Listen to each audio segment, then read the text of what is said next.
Good afternoon, everyone. A new study raises doubt about the viability of Northwest Passage as a shipping route. 50 years away at least, yet the Arctic Marine Shipping Assessment Report in 2009 says no ice in the Arctic. U.S. Navy has these incredible modeling predictions. Oh, they're completely wrong as well. 2016, no ice. Look at that. We still got ice. The United Nations, oh my gosh, they have the best data ever. Even the neighboring months will also become ice-free according to them by 2020. This is the Northwest Passage that they're talking about with all this ice-free Arctic. You know, I can see ships like this in the 1860s getting stuck up there, but behemoth super tankers like this getting stuck and still can't go through the ice. Oh, you didn't see this in the news. Shortest melt season on record in the Arctic, 3 weeks shorter than the average. Let's take a look at what's not going to happen in the Northwest Passage.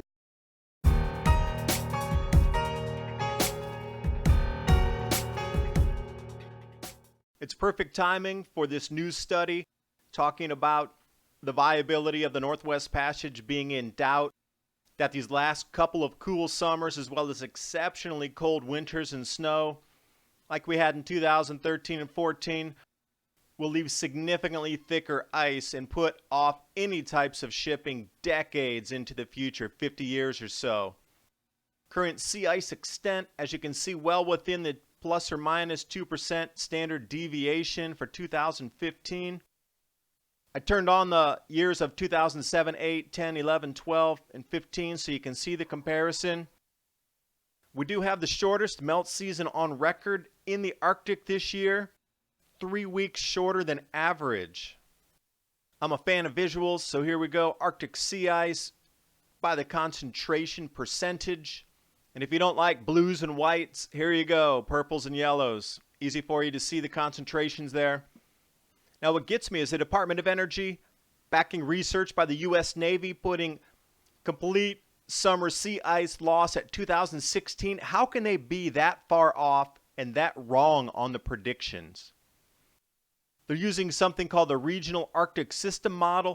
That thing needs to be thrown out the window. They're all basing sea ice loss on this same defunct, non-working model. And then the same model is talking about the Arctic's warming faster than the rest of the globe, and we'll have these significant sea level rises in the coming decades. I'm going to stop you right there and say, whoa, let's go back and look at the global sea level changes from 1700 to 2002.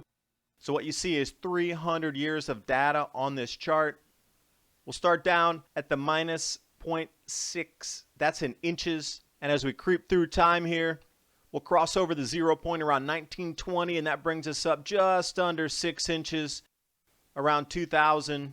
Now realize that over a 300-year time period, this is only 1 foot of change. That 6 inches up to the 0 point plus the additional 6 inches, let's round it off, is a foot over 300 years. And then you might say, oh, it accelerated in the last couple years. All right, let's take a better look here. Sea level changes based on satellite data in inches again. And if we take a look from 1993 to 2011, let's round that off and say it's 20 years. Barely looking at maybe 2 to 2.25 inches over a 20-year period. That's only about an inch a decade. Sea level rise projections through the IPCC and the GISS models, totally wrong. Don't even know why we're still looking at this. And by the way, if you're going to use a baseline period from 1961 and 1990, when you start the forward projections, put it at the 0 line base down at 2000. Don't be putting it at 10 going forward. It should be down at 0 because that's the measurement mark from the starting point. And again, if we go into smaller time chunks here from 1880 up to 2010 and we take a look at that sea level rise, we're looking at 20 centimeters. Now 2.5 centimeters equals 1 inch. So over that last 130 years, it hasn't even risen a foot. 30 centimeters is a foot. We're at 20 centimeters since 1880. So these whole scary scenarios of sea level rising, claiming Florida, claiming all the coastal cities, wrong prediction.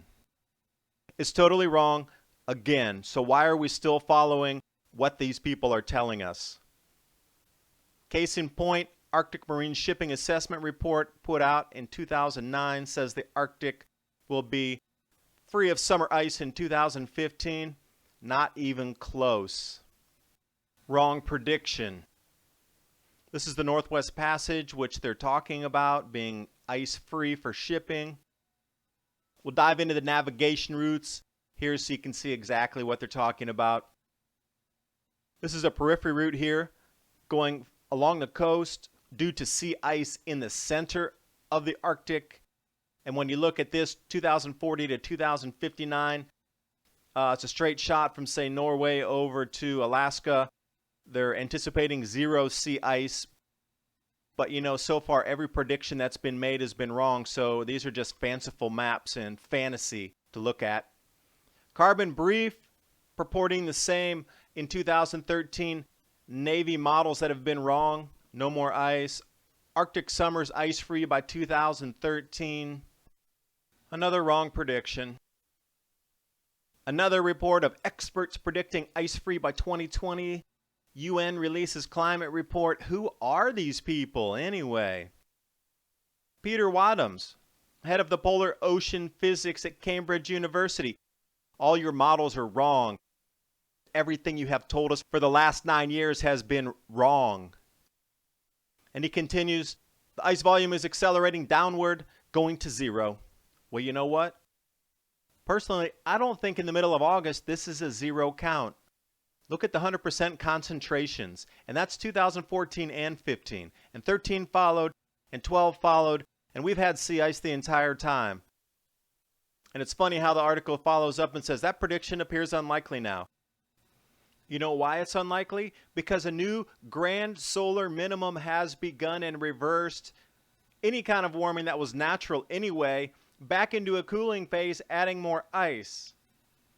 Not one mention of possible solar effects in any of these articles across the board. And if you do a quick Google search, just put in IPCC Arctic ice-free summers, you get all the mishmash here. Stunning satellite images show summer ice cap thicker. That was in 2014. How can there possibly be new reports coming out saying the Arctic's going to be ice-free by 2020 when they're showing a summer ice cap increase in 2014 last year? Frightening projection for Arctic melt. Louis Fortier, the scientific director at ArcticNet, incorrect prediction. And this is a nice rundown from Climate Change Dispatch. They must have 50 articles that show Arctic predictions in the press going back ice-free by this date and that date and that date, and they're all wrong. And it's all the same scientists that keep requoting again and again who are wrong.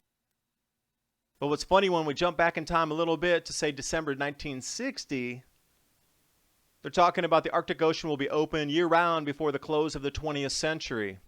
Wrong prediction. Arctic Ocean will be ice-free by the year 2000. Wrong prediction. What is correct, though, is this new study talking about remaining ice that's really too thick for commercial shipping, that will be like this for decades. Up to 3-meter thick ice in most regions of the passage. That's about 10 feet. 1860s wooden hulled ships getting stuck in the ice floes up there. But we have these literally 1,000-foot long mega ships now that still can't get through that ice. So everything you've ever learned and everything you've ever heard about ice-free Arctic has been a lie since the beginning. And I really don't understand how we can possibly continue ruining our economy and not allowing underdeveloped economies to develop based on faulty models that not once have been correct since the inception of this global warming lie in the early 90s. This is more what the Arctic's looking like. Oh, and to dispel another myth, we keep hearing about the polar bears right along with the Arctic ice disappearing. 1960s, there were 5,000 polar bears. Today, there's 25,000 plus polar bears. Thanks for watching. Hope you got something out of the video. Please remember to subscribe to my channel, Adapt 2030, and I'll keep more stories like this coming to you.